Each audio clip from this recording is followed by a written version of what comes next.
to another episode of Glass Half Full Moon, where if we didn't toil in the Mexican uranium mines, Full Moon Features would go out of business. I am once again joined by my oh-so-wonderful co-host, Gabe. How are you doing tonight, Gabe? I am doing excellent, though I was outside a lot today, and it was very hot. It was very bright. I needed to sort of wear some sunglasses and several layers of protective clothing. And, as a ginger, I am well versed in sunscreen, given that I tend to wear vampire grade, as I like to call it. And we are sort of experiencing this movie firsthand, given the current state of the world. But today, what we watched was a film entitled Crash and Burn.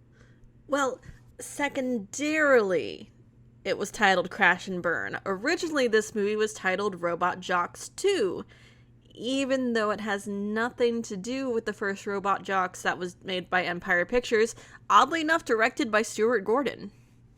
From what I understand of that movie, it was a film about how all great wars have ended and now any conflicts between countries are settled purely via giant robot battles. Yeah, I think I might have to watch this one, because that actually seems pretty fun. And I am a bit of a fan of Stuart Gordon, as is.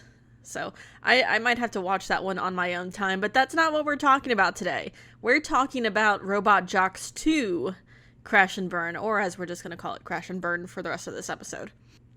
It's how it's listed on IMDb, so I assume that's just sort of the main way that it is meant to be addressed. I mean, it's not the first time that a movie was labeled as a sequel to another one completely unrelated to it. I mean, Trolls 2, for example, has nothing to do with the original Trolls. It doesn't even have anything to do with Trolls to begin with. They're all goblins. I don't even think that Trolls 3 has anything to do with Trolls 2. And then there's also the whole Thanksgiving 3, the joke being that there is no Thanksgiving 2. But And we will not be watching Thanksgiving. no, that is a whole nother mess that I don't want to go into. Although maybe if we're drunk enough in the future for a special holiday episode. No, you can't pay me enough. We're not getting paid. I know, that's the point. That's what I'm saying. Oh, okay. First of all, going off of the cover art for this film, it is, once again, a tremendous lie, as it is presented as being a giant robot film, which there is exactly one giant robot that exists in an active state for perhaps maybe 5 minutes. Yeah, that is the approximation, I would say. About 5 minutes of active giant robot. The rest of this film is a whodunit murder mystery. It's Shadow Zone again. Yeah, I actually enjoyed Shadow Zone more, though. But except for one particular part of this movie, which we will get to very shortly. There is exactly one. I would say there is a series of moments, but there is one in particular that stands out in my mind. Yes. Well, it's all in due part to one person in this film. Right. But speaking of which, I suppose we should get it out of the way. Casey, was this a good film? As I said, I didn't like it as much as I liked Shadow Zone. It had some genuinely good moments. I will say that much. It had some genuinely good moments. But on a grading scale, I would give this one maybe a C minus, a D plus, something in there. It's not average, it's not failing, it's just kind of meh. I will say the whoever did their location scouting did a phenomenal job. Oh, absolutely. And I suppose we start off watching a motorcycle go down a desert highway, being driven by Speed Racer, as it appears.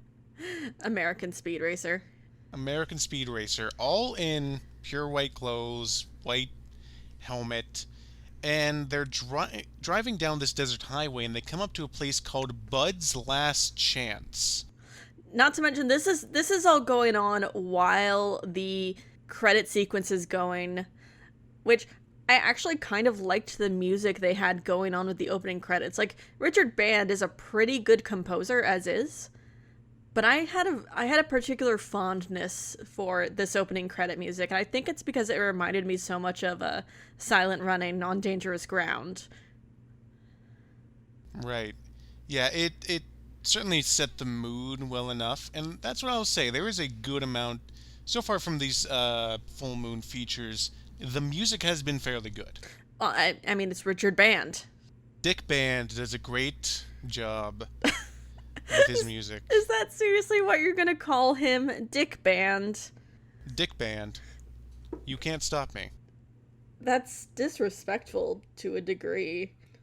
So we get our intro credits played over this guy driving into Bud's Last Chance, where we get some world building where his bike runs on kerosene, which is is a fuel source.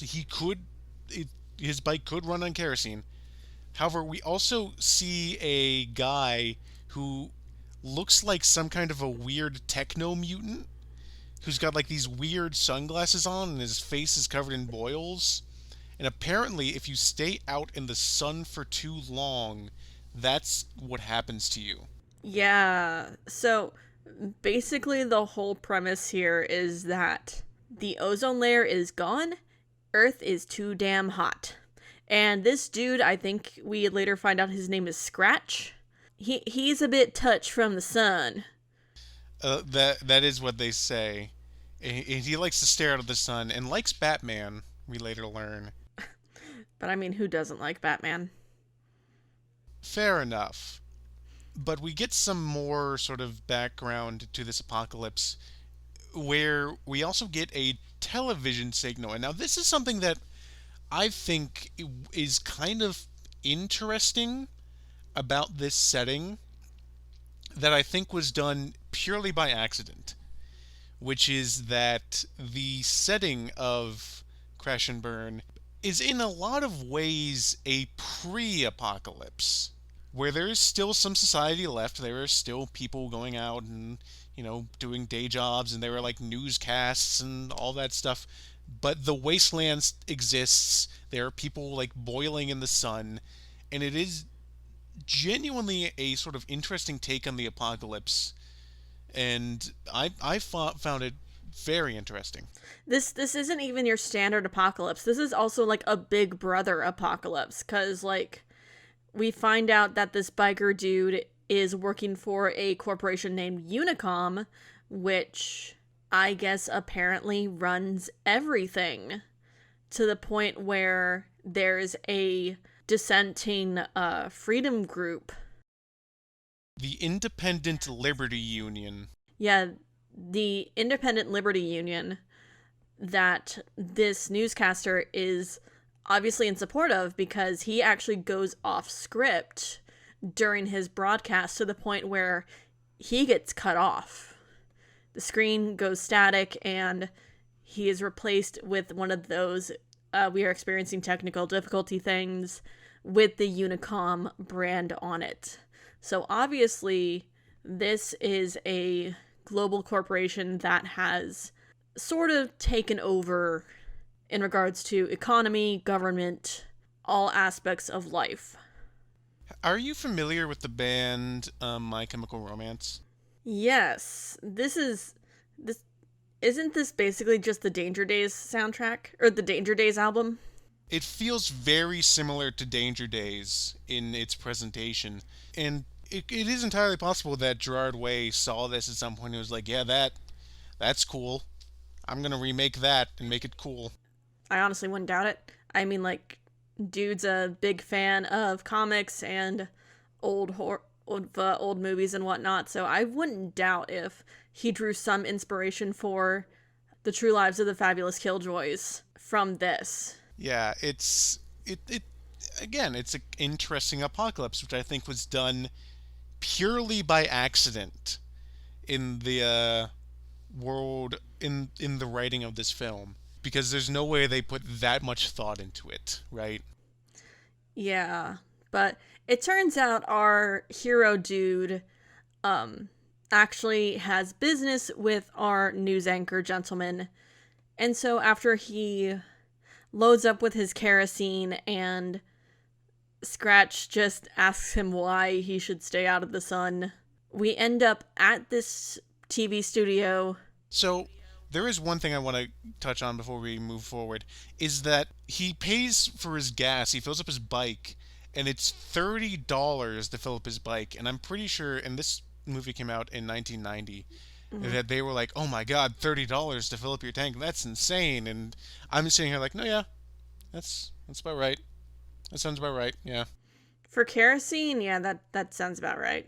And this movie is set in 2030, so I think they're kind of lowballing it, if I'm being honest.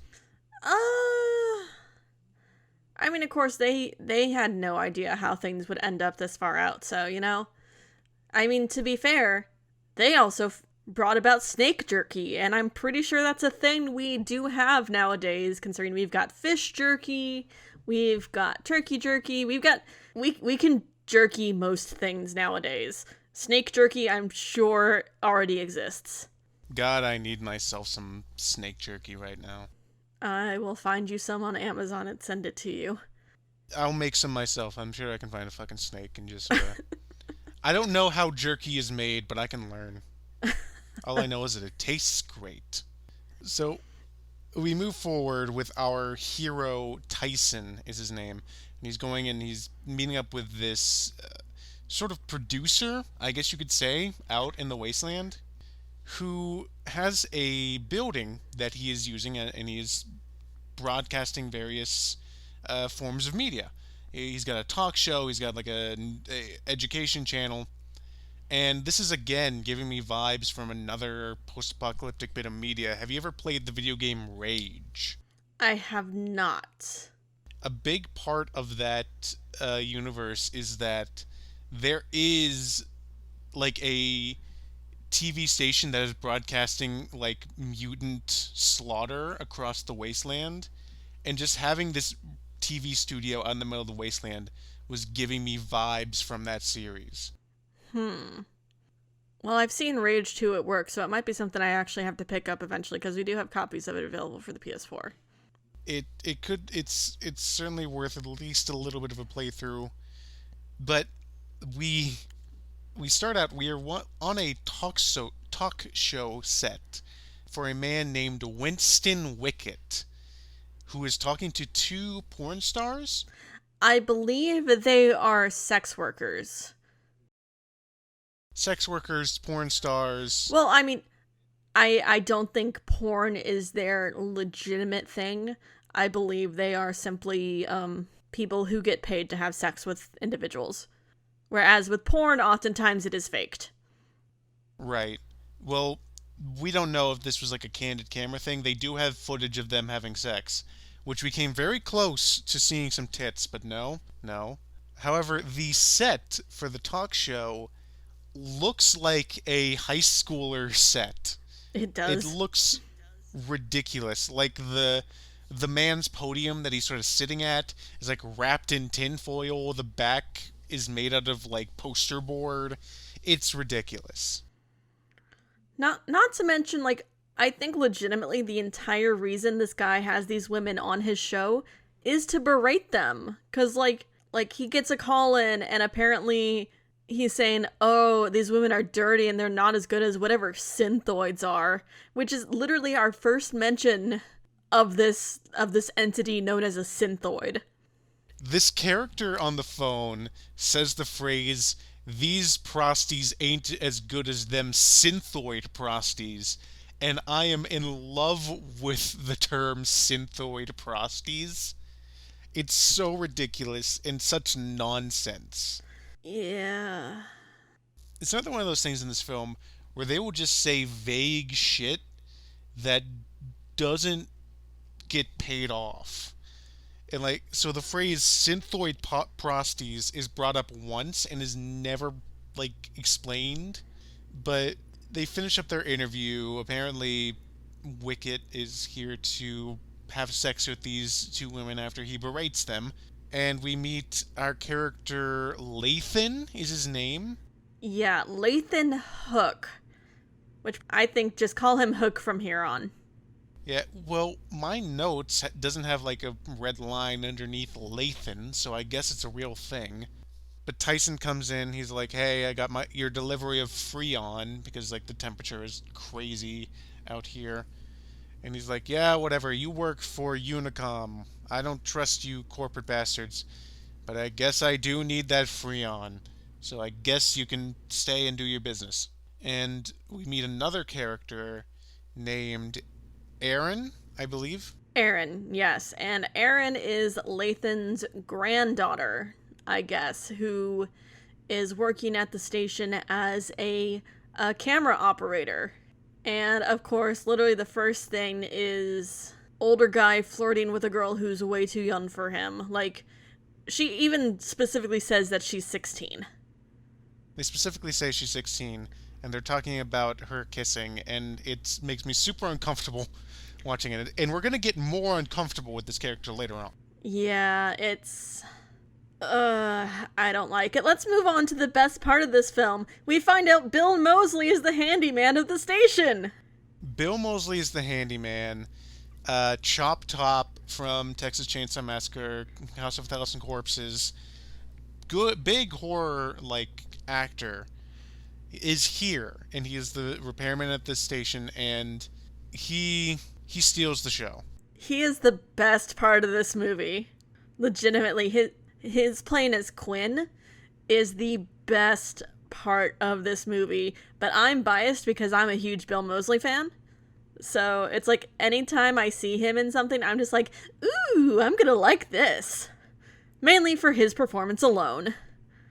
But Aaron also, in this time, shows Tyson the giant robot that is just hanging out outside the building. And once again, they mention how this was like a robot used for work in the Mexican uranium mines, which is again just some random bullshit they throw out and never explain.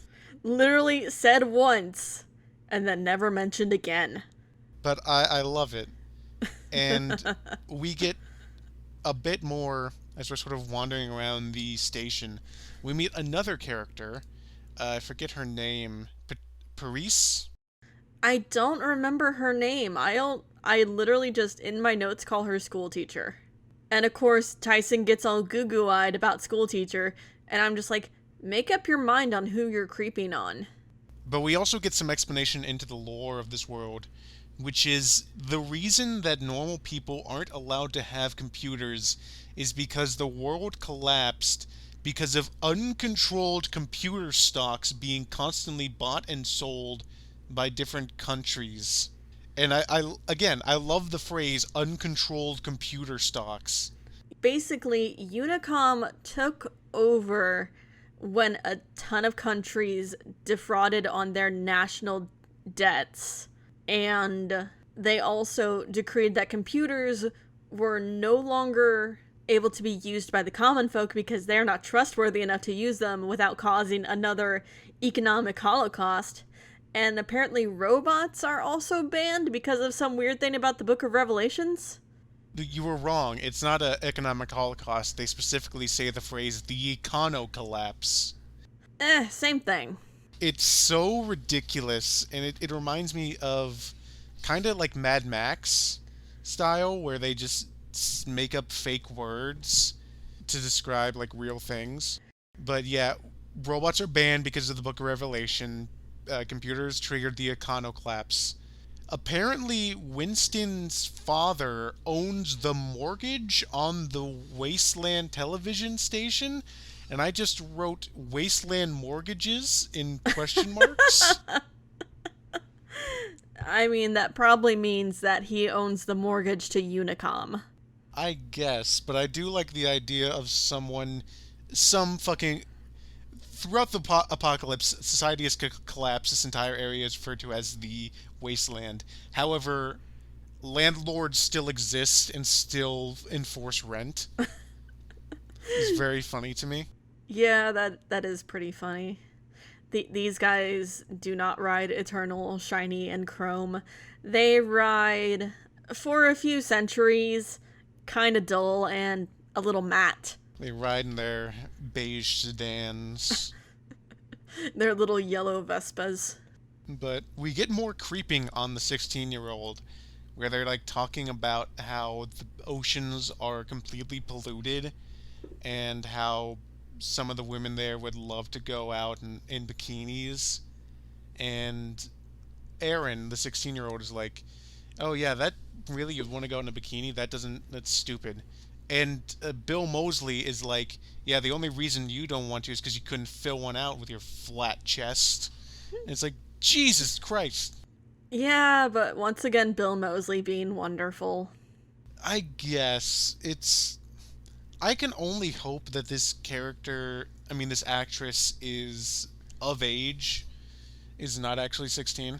Because we also do later just straight up get not full bare chestedness, but she's like in the mirror, like pressing her chest together, and you can see her nipples through the bra. But to be fair, back then bras were made of pretty flimsy materials to the point where nip was pretty common. Yeah, but it just makes me super uncomfortable that we're focusing on this as a as like a teenager. And I'm not saying that like the idea of like a teenager discovering their sexuality is not valid.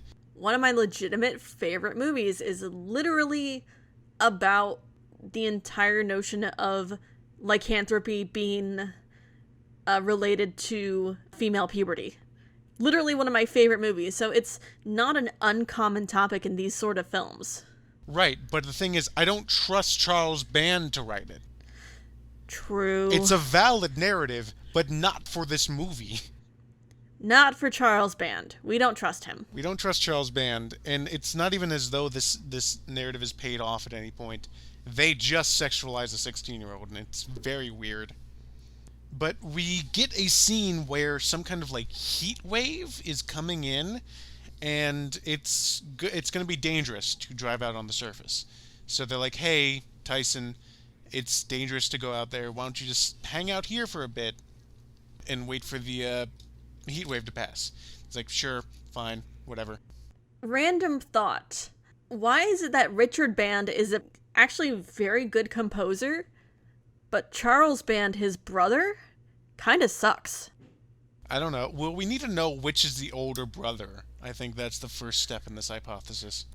Maybe. The Moving only on. Yeah. So they're locked in an underground facility because, again, we're just doing Shadow Zone again. But we now get our first scene of the Who Done It, where Lathan is going up and he's sort of working on some mysterious tech that we do not see. And someone approaches him and throws him over this balcony. He goes crashing onto the ground and is electrocuted to death. And all of a sudden it's a who done it? Who killed him?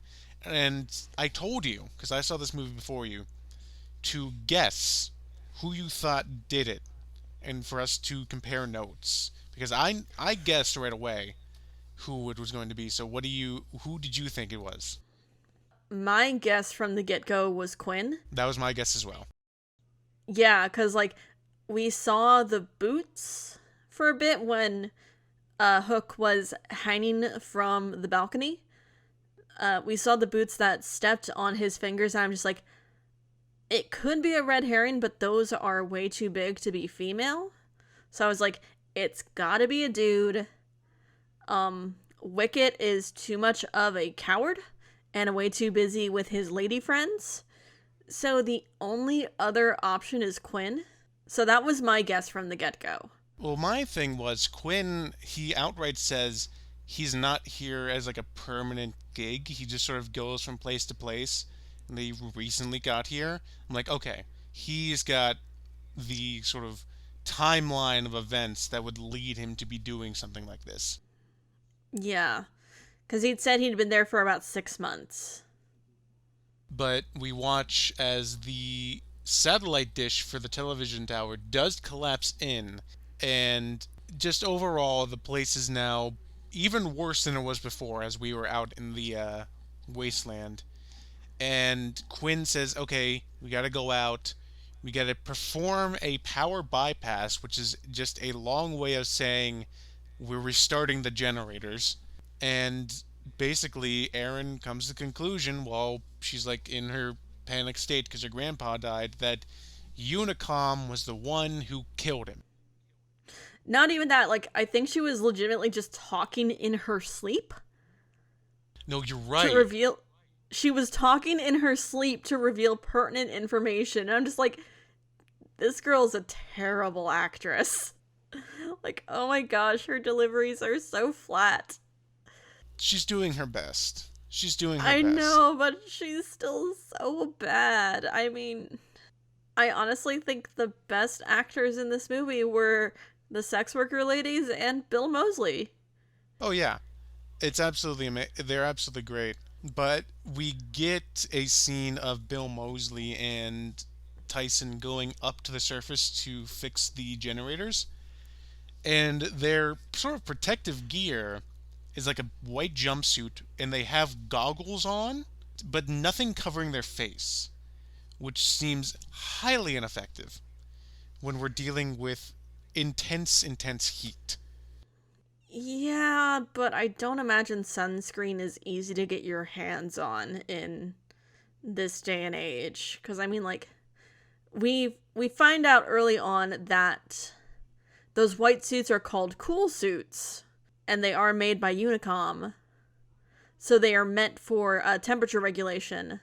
But I don't imagine that they just keep sunscreen on hand, considering the fact that they're in desperate need of Freon from an outside source. Right.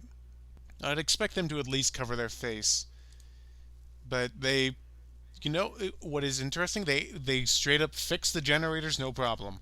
Which raises the question: why was this an aspect of the movie that needed to be filmed? Oh, that's right, we have a running time we need to hit.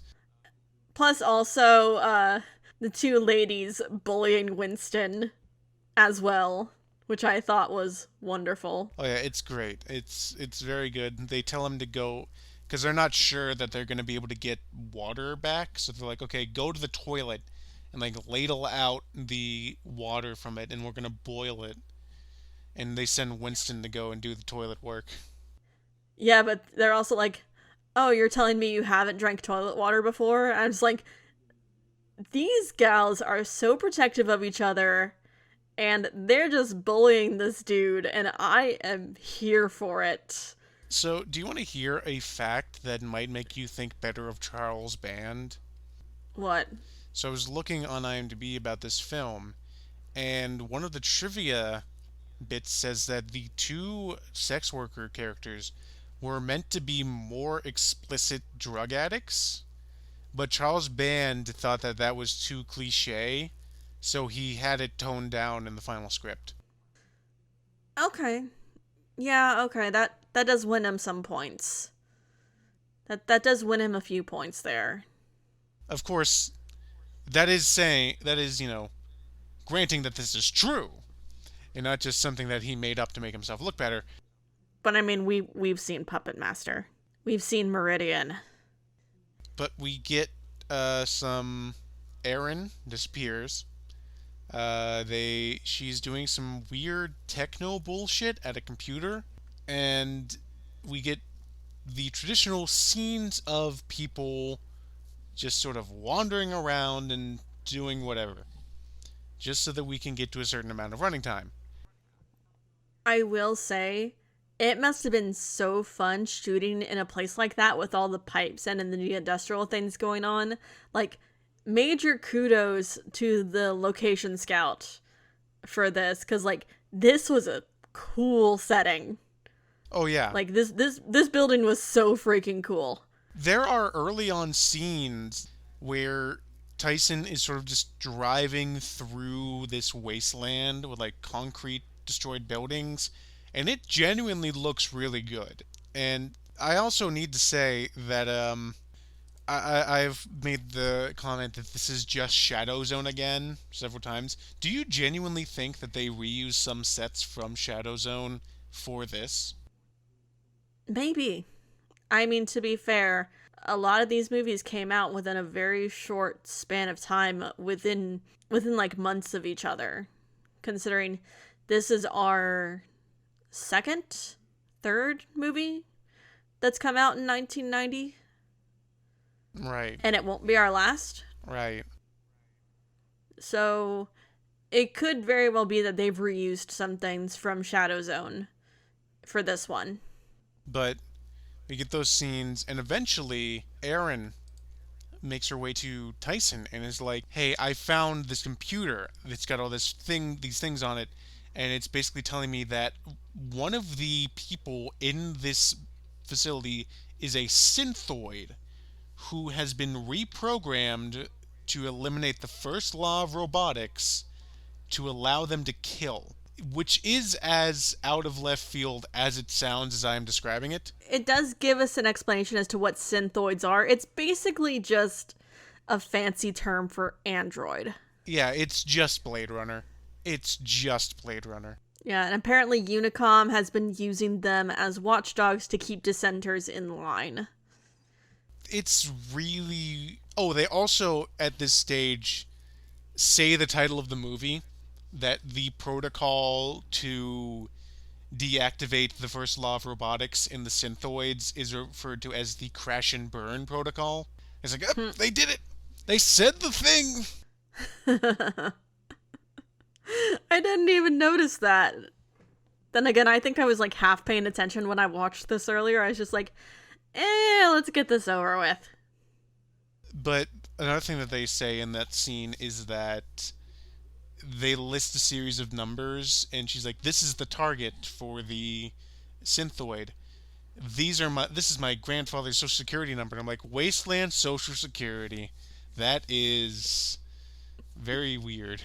Well, I mean, of course, everyone has to be registered with Unicom since they own everything, they run everything. It kind of makes sense there. But I mean, yeah, it is still the wasteland. But the next scene we get is they're doing the blood test from the thing. Yeah, like Erin straight up cuts Tyson because she's like, I had to make sure you weren't a synthoid because synthoids don't bleed. And they go around the table cutting everybody to make sure that they bleed. And Winston gets it the worst because, like, Bill Moseley just stabs him. yeah, Bill Moseley just straight up slashes his hand, doesn't even rinse off the scalpel in between cutting himself and Winston. But to be fair, Winston kind of deserved it. Who's being a bit of a dick. Yeah, he did deserve it. But then we also see that everyone at the table passes the bleedy test. So at this point, we have no idea who the synthoid is, or even if there is one to begin with. Like, Right. the code could have been a red herring. Right. And then what we get is a scene of the teacher character and Tyson mad fucking. It's literally just 2 minutes of them getting fucky and breathing and humping. I counted. It is 2 full minutes of just them close up getting humpy. And it escalates rapidly. Yeah, it it goes very fast. They are just sort of like alone in a room, and she just literally comes up to him. She's like, "It's been so long since a man held me," and smash cut to them mad fucking. Are we talking like mad as in like crazy or mad as in angry? Why not both? Yeah, okay. I mean, I can get down with that, but I mean, at least this, it didn't need to be this blatant, but at least it wasn't terribly long. Mm-hmm.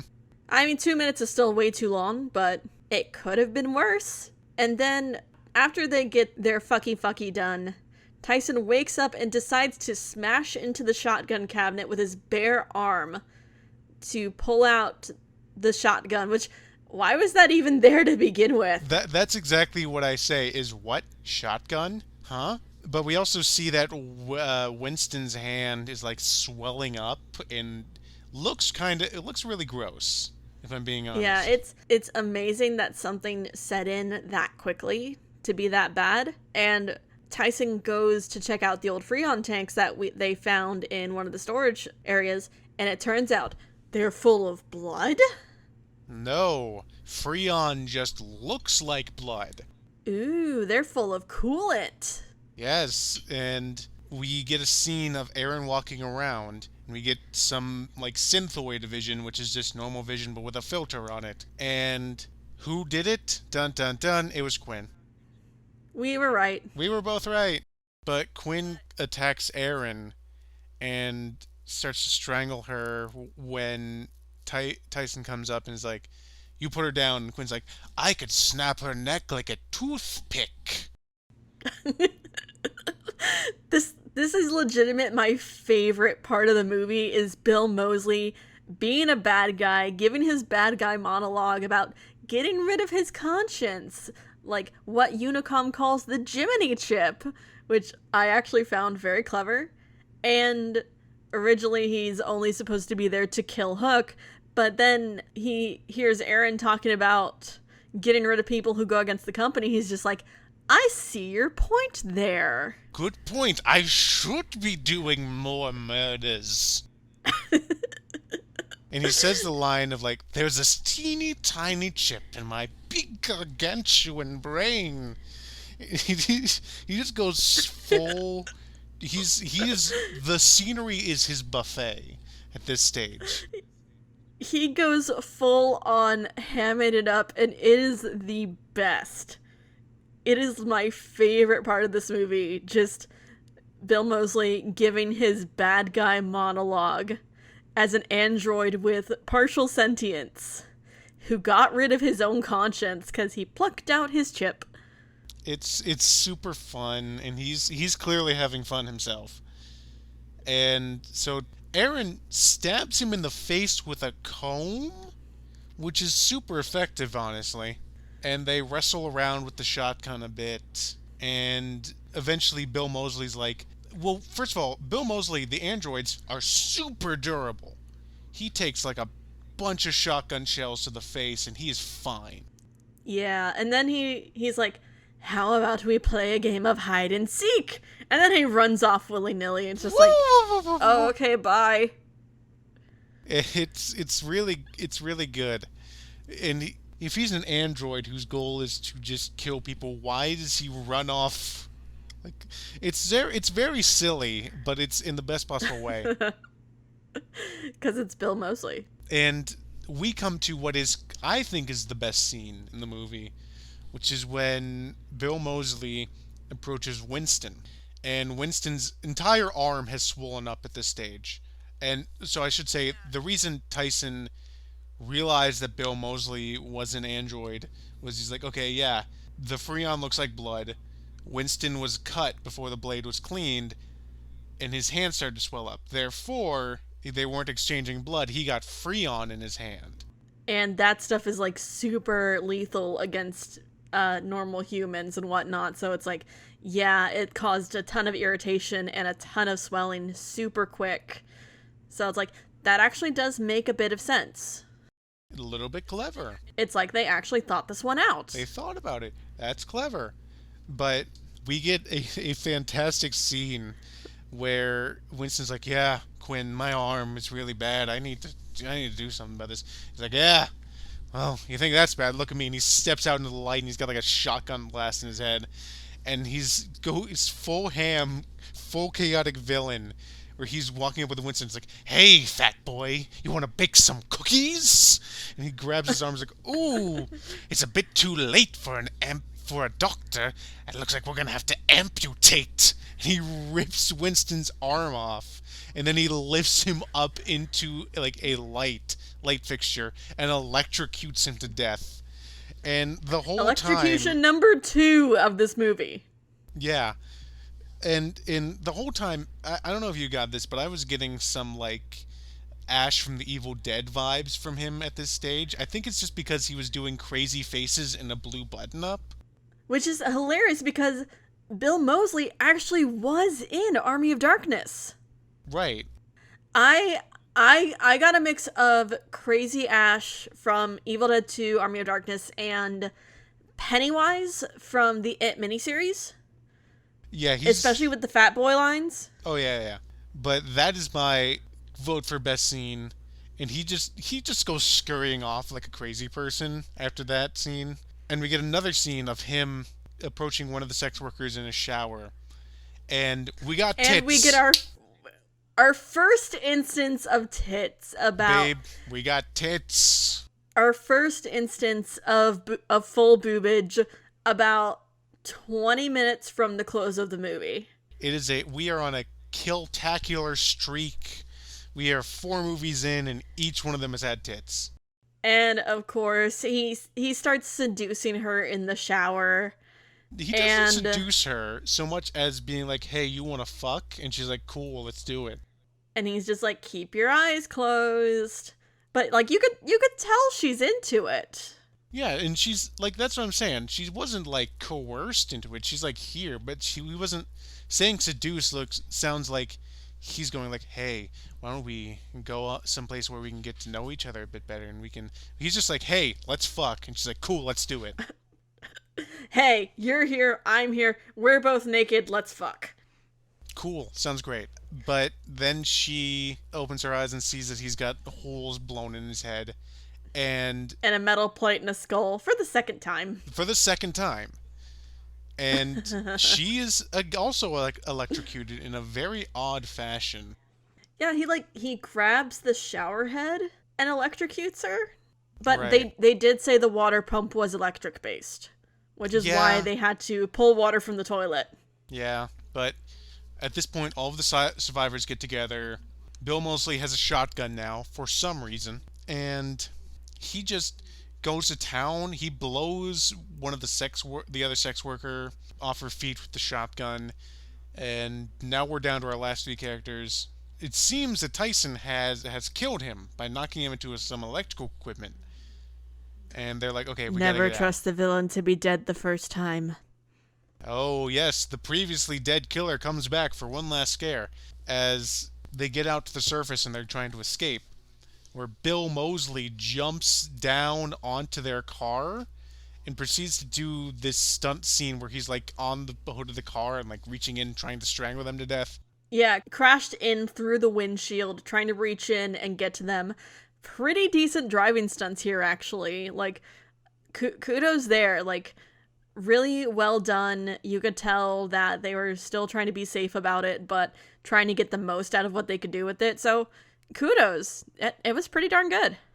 But I did take a pause the scene where he goes flying off the car and took a picture of the face, and that's very clearly not Bill Moseley.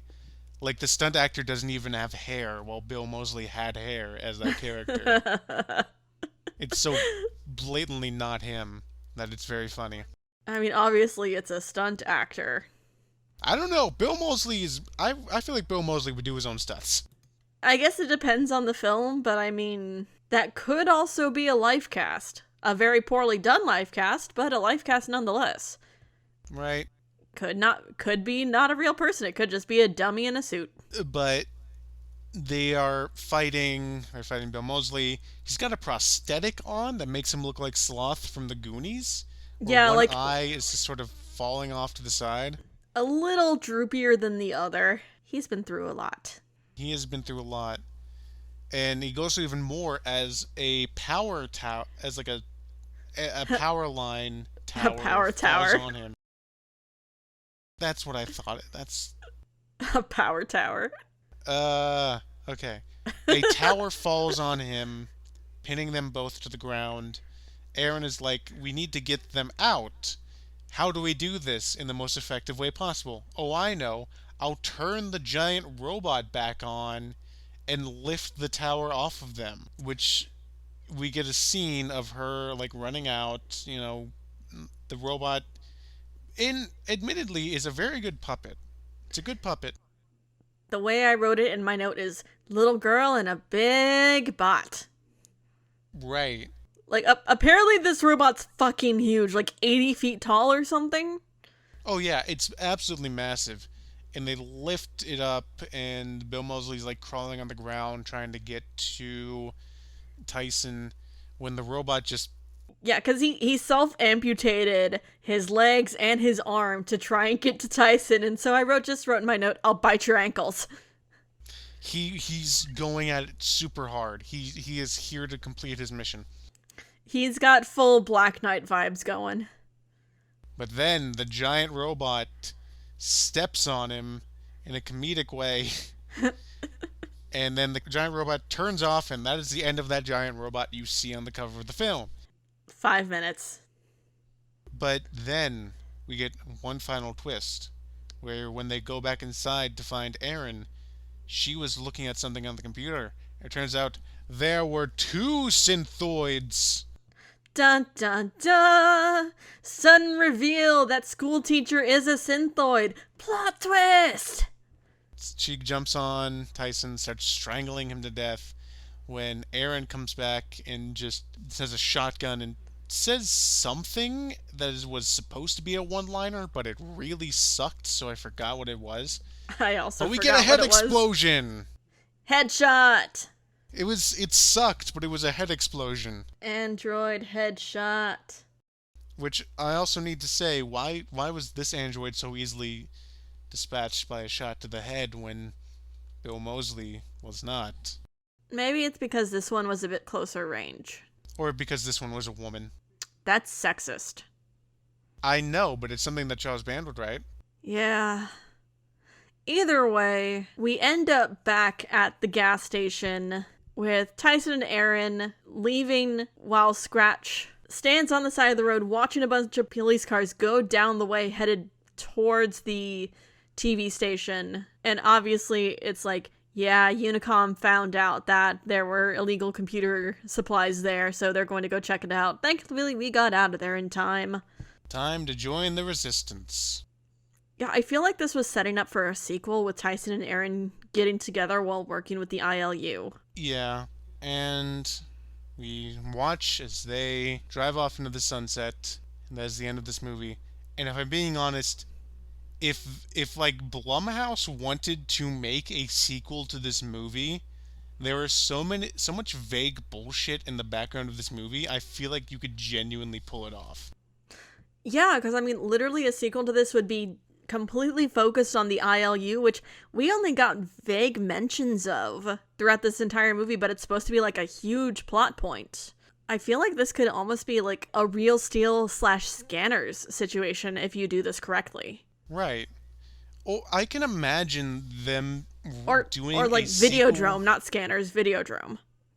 I could imagine them doing a sort of Psycho Gorman-esque sequel to this film where it's super tongue-in-cheek and they super sort of know and they're playing on those tropes, where it's just like these two characters running around in the post-apocalypse doing weird shit, and it could be genuinely entertaining, I think. If they get the right people attached to it. But I want Bill Moseley to have a cameo. Oh, absolutely. And which leads me into my final question.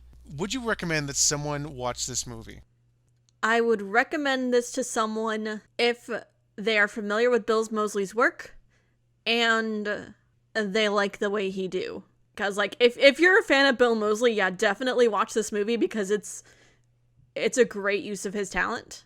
Right. I was going to say the exact same thing, whereas if you're like a big Bill Moseley fan or anything like that, like James A. Janice, if you're listening to this, I know you like Bill Moseley, watch this movie. James A. Janice isn't going to listen to us. But yeah, if you're like a big fan of Bill Moseley, watch this film. Watch like the last half an hour of it, of Bill Moseley just hamming it up at the camera, because it is genuinely entertaining. And I know we did kind of spoil the whole movie for you, but I mean, we glossed over some of the best bits in this movie, so it's like, it's still worth a watch for his acting bits alone. And one last thing. What do you think the budget for this film was? 50 grand. 50. On IMDb, it has an estimated budget of $1 million. Seriously? Movies cost a lot of money. Well, yeah. I mean, the prosthetic work, all that fake blood, the location scouting, The robot, the robot, Bill Moseley. Bill Moseley was probably half the budget. Bill Moseley, ate the budget along with the scenery. You know what? I can forgive that.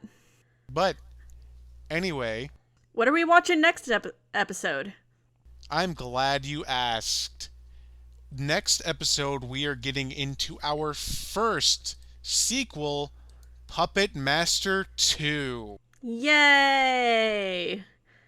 I can't wait to see if my opinion of there not being enough puppets in Puppet Master 1 holds true after watching this.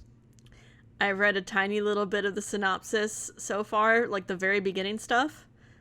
I'm very excited for this sequel. Like, I'm not even joking. I am genuinely excited. This is going to be terrible in the best way possible. I am very excited to continue with Puppet Master. But as for tonight, I wish all of you a horrible evening, and we'll catch you all next time. Bye-bye.